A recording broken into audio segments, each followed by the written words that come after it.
Hi friends, ಎಲ್ರಿಗೂ ನಮಸ್ಕಾರ. ಇವತ್ತು ನಾವು ಹೋಗ್ತಾ ಇರೋ ಪ್ಲೇಸ್ ಯಾವ್ದು ಗೊತ್ತಾ? ಶ್ರೀ ಮಲೆ ಮಹದೇಶ್ವರ ಸ್ವಾಮಿ ಬೆಟ್ಟ. ಸಮಯ ಸುಮಾರು ಸಂಜೆ 6:30 ಹತ್ತತ್ರ ಆಗಿತ್ತು. ಶ್ರೀ ಮಲೆ ಮಹದೇಶ್ವರ ಸ್ವಾಮಿ ಮೈನ್ ಆರ್ಚ್ನ ಬಳಿ ನಾವಿವಾಗ ಎಂಟ್ರಿ ಕೊಟ್ಟಿದ್ದೀವಿ. ಇಲ್ಲಿ ಊರಿನ ಗ್ರಾಮಸ್ಥರು ಎಲ್ಲ ಸೇರಿಕೊಂಡು ಯಾವುದೋ ಹಬ್ಬದ ಸಡಗರನ ಫುಲ್ಲು ಟಮಟೆ ಡೋಲು ಬಾರಿಸ್ತಾ ಆಚರಿಸ್ತಾಯಿದ್ರು. ನಾವು ಸ್ವಲ್ಪ ಸೈಡಿಂದ ಬಂದು ದೇವಸ್ಥಾನದ ಸಮೀಪದಲ್ಲೇ ಹುಲಿ ಮೇಲೆ ಕುಳಿತಿರುವಂಥ ನಮ್ಮ ಮಹದೇಶ್ವರ ಸ್ವಾಮಿ ದೇವರ ದೃಶ್ಯವನ್ನು ಕಾಣ್ಬೋದು ನಾವು. ಫ್ರೆಂಡ್ಸ್, ದೇವರ ದರ್ಶನ ಮಾಡೋಕ್ಕೆ ನಾವು ಈ ಮಾರ್ಗದಿಂದ ಹೋಗಿದ್ದು. ಹಾಯ್ ಫ್ರೆಂಡ್ಸ್, ಎಲ್ರಿಗೂ ನಮಸ್ಕಾರ. ನಾವು ಇವಾಗ ಮಲೆ ಮಹದೇಶ್ವರ ಬೆಟ್ಟದ ಹತ್ರ ಇದ್ದೀವಿ. ದೇವರ ದರ್ಶನಕ್ಕೆ ಆ್ಯಕ್ಚುಲಿ ಇಲ್ಲಿಂದನೇ ಎಲ್ಲರೂ ಹೋಗಬೇಕು. ಸ್ವಾಮಿ ಮಹದೇಶ್ವರ ಸ್ವಾಮಿ ದರ್ಶನ ತುಂಬ ಚೆನ್ನಾಗಿ ಆಯಿತು.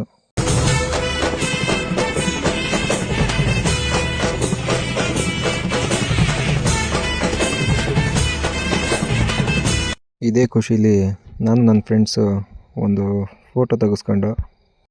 ಫ್ರೆಂಡ್ಸ್, ಆ್ಯಕ್ಚುಲಿ ಇಲ್ಲಿ ತುಂಬ ವಿಶೇಷತೆ ಏನಂದರೆ ಇಲ್ಲಿ ಚಿನ್ನದ ರಥ ಮತ್ತು ಬೆಳ್ಳಿ ರಥ ಎಳಿತಾರೆ.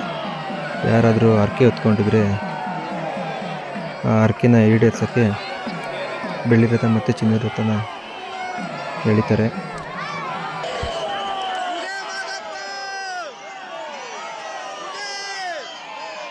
ಫ್ರೆಂಡ್ಸ್, ಪ್ರತಿದಿನ ರಾತ್ರಿ ಕರೆಕ್ಟಾಗಿ 7 ಗಂಟೆಗೆ ಸ್ಟಾರ್ಟ್ ಆಗುತ್ತೆ ಫ್ರೆಂಡ್ಸ್ ಚಿನ್ನದ ರಥ ಎಳೆಯೋದು. 7 ಗಂಟೆಯಿಂದ 7:30 ಮಮ್ಮ ಅಂದರೆ ಅರ್ಧ ಗಂಟೆಲಿ ಮುಗ್ದೋಗುತ್ತೆ. ಯಾರೇ ಚಿನ್ನದ ರಥ ನೋಡಬೇಕಂತಂದ್ರೂ ಎಕ್ಸಾಕ್ಟಾಗಿ 7 ಗಂಟೆಗೆ ಇಲ್ಲಿರಬೇಕು ಫ್ರೆಂಡ್ಸ್. ಇಲ್ಲ ಅಂತಂದರೆ ನೀವು ಬರೋದೇ ವೇಸ್ಟ್. ಆ್ಯಕ್ಚುಲಿ ಚಿನ್ನದ ರಥ ನೋಡಿದ್ರೇ ಇಲ್ಲಿ ಬಂದಿದ್ದಕ್ಕೂ ಸಾರ್ಥಕ ಆಗೋದು. ಅಷ್ಟು ಚೆನ್ನಾಗಿರುತ್ತೆ. ಎಲ್ಲ ಜನಗಳು ಸೇರಿಕೊಂಡು, ಎಲ್ಲ ಭಕ್ತಾದಿಗಳು ಸೇರ್ಕೊಂಡು ಖುಷಿಯಾಗಿ ಅದನ್ನು ಚಿನ್ನದ ರಥ ಎಳಿತಾರೆ. ಅದನ್ನು ನೋಡೋದೇ ಒಂದು ಭಾಗ್ಯ. ದಯವಿಟ್ಟು ಬಂದರೆ ಎಲ್ಲರೂ ಚಿನ್ನದ ರಥ ನೋಡಿಕೊಂಡು ಹೋಗಿ.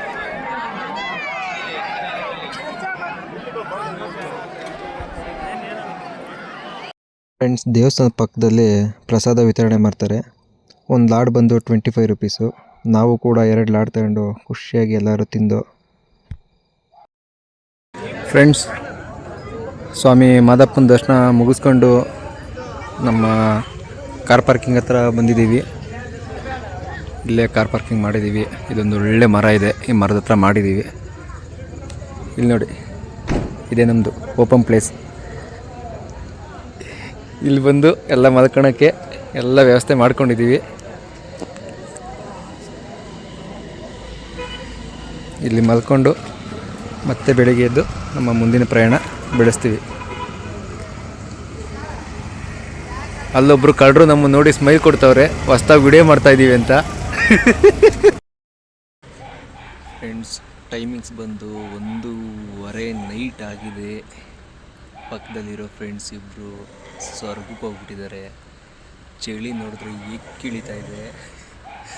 ಆದ್ರೂ ಮೈಲಿ ಪ್ರಜ್ಞೆ ಇಲ್ದಂಗೆ ಮಲಗಿದ್ದಾರೆ ಇಬ್ಬರೂ.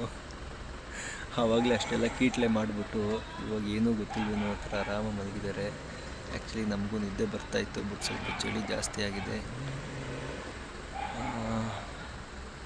ಸರಿ ಫ್ರೆಂಡ್ಸ್, ನಾವು ಇವಾಗ ಮಲ್ಕೊತೀವಿ. Good night, sweet dreams. Bye. ಮತ್ತೆ ಸಿಗೋಣ. ಬಾಯ್.